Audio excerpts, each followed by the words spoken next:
বিশ্বাস করেন ভাই, যারা বিভিন্ন দলে বিভক্ত, যারা ইসলামটাকে একটা দল মনে করে না, অর্থাৎ ইসলামটাকে একটা নির্ধারিত প্ল্যাটফর্ম মনে করে না, মনে করে যে না ইসলাম ছাড়া অন্যান্য দলও করা যায়, অর্থাৎ আপনি যখন তাদের সামনে ইসলামের কথা বলবেন তখন তারা যদিও তাদের দলের বিপক্ষে যায়, তাদের নির্ধারিত দলের বিপক্ষে যায়, তারা কিন্তু ইসলামটাকে টেকনিক্যালি এড়িয়ে চলবে।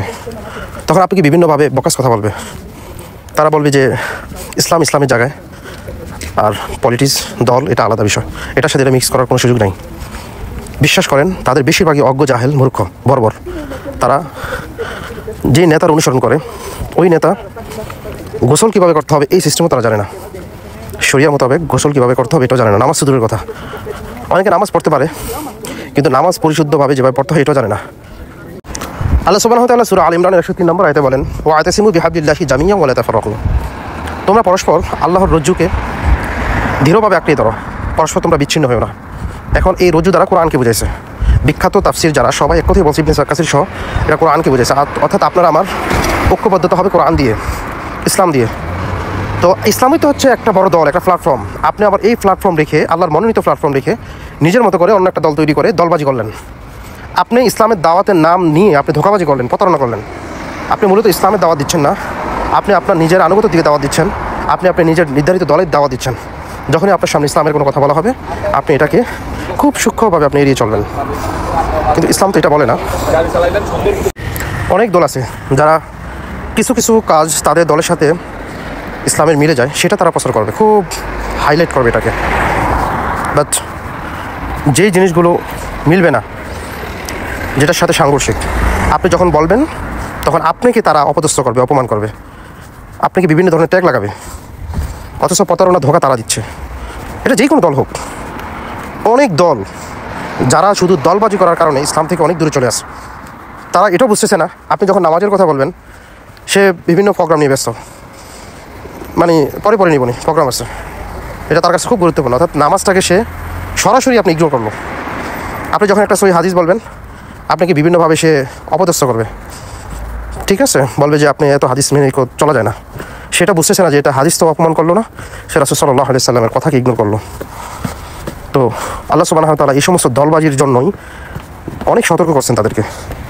দলবাজি হচ্ছে অনেক বড় গর্হিত অন্যায়, এটা অনেক গর্হিত কাজ যেটা ইসলামের সাথে সাংঘর্ষিক। আপনাকে আমাকে ইসলামের দাওয়াত দিতে হবে মানুষকে। আপনি নিজের দলের দাওয়াতের কথা বলা হয় নাই, আপনি ইসলামের সাথে কুফরি করলেন। আপনি যদি নিজের দাওয়াত দিলেন ইসলামের নাম দিয়ে, ইসলামের দিকে না রেখে, তাহলে আপনি কুফরি করলেন। সূরা আর-রুমের 31-32 নম্বরে আল্লাহ সুবহানাহু ওয়া তাআলা বলেন, তোমরা তার আল্লাহর দিকে মনোনিবেশ করো, তাকে ভয় করো এবং সালাত কায়েম করো এবং মুশরিকদের অন্তর্ভুক্ত হও না, যারা তাদের দিনকে খণ্ড বিখণ্ড করেছে এবং দলাদলিতে লিপ্ত হয়েছে। প্রত্যেক দলই তাদের নিজের কাছে যা আছে তা নিয়ে গর্ব করে। এখানে দলাদলি এবং ধর্মকে বিভক্ত করার প্রবণতাকে মুশরিকদের সাথে তুলনা করা হয়েছে, যা অত্যন্ত ভয়াবহ সতর্কবার্তা। সূরা আশ-শুআরার 13 এবং 14 নম্বরে আল্লাহ সুবহানাহু ওয়া তাআলা বলেন, তারা পরস্পর বিদ্বেষের কারণে বিভক্ত হয়ে পড়েছে জ্ঞান আসার পরেও। যদি তোমার রবের পক্ষ থেকে এক নির্দিষ্ট সময় পর্যন্ত দণ্ড স্থগিত না থাকতো তাহলে তাদের ব্যাপারে আগেই চূড়ান্ত ফয়সালা হয়ে যেত। সহিহ মুসলিমের বর্ণনা, রাসূল সাল্লাল্লাহু আলাইহি ওয়াসাল্লাম বলেন, আমার উম্মতের মধ্যে 73 দলে বিভক্ত হবে, এদের মধ্যে একটি দল জান্নাতে যাবে। সাহাবীরা জিজ্ঞাসা করলেন, হে আল্লাহর রাসূল সাল্লাল্লাহু আলাইহি ওয়াসাল্লাম, সেই দল কোনটি? তিনি বললেন, যারা আমার ও আমার সাহাবীদের পথে চলবে, তাদের পথ অনুসরণ করবে।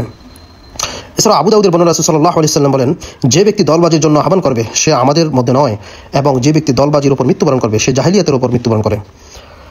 এছাড়াও বুখারী এবং মুসলিমের বর্ণনায় রাসূল সাল্লাল্লাহু আলাইহি ওয়াসাল্লাম পূর্ববর্তী উম্মতদের ধ্বংসের মূল কারণ হিসেবে দলাদলিতে চিহ্নিত করেছেন। তোমরা শুনে রাখো, নিশ্চয়ই তোমাদের আগে যারা ছিল তারা দলাদলি ও মতভেদে লিপ্ত হয়েছিল, তাই তোমরা দলাদলি থেকে দূরে থাকো। সূরা আনামের 159 নম্বরে আল্লাহ সুবহানাহু ওয়া তাআলা বলেন, নিশ্চয়ই যারা নিজেদের দিনকে খণ্ড বিখণ্ড করেছে এবং দলে দলে বিভক্ত হয়েছে, তুমি তাদের ব্যাপারে তাদের সঙ্গে কোনো ধরনের সম্পর্ক রাখো না।